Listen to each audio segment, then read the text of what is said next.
Hi, I'm Rachel, spa trainer and treatment designer, and this is my repair ritual to help support migraines, headaches, and TMJ pain. Take a sparing amount of the balm and allow it to soften and spread between your hands as you gently rub them together.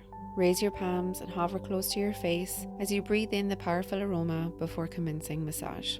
Begin at the base of the neck, working your hands in upward motions towards the base of the skull. Using fingertip pressures just below the hairline, working slowly from the top of the neck to the earlobes. Moving on to the face, apply pressure with fingertips from below the earlobes to the temple.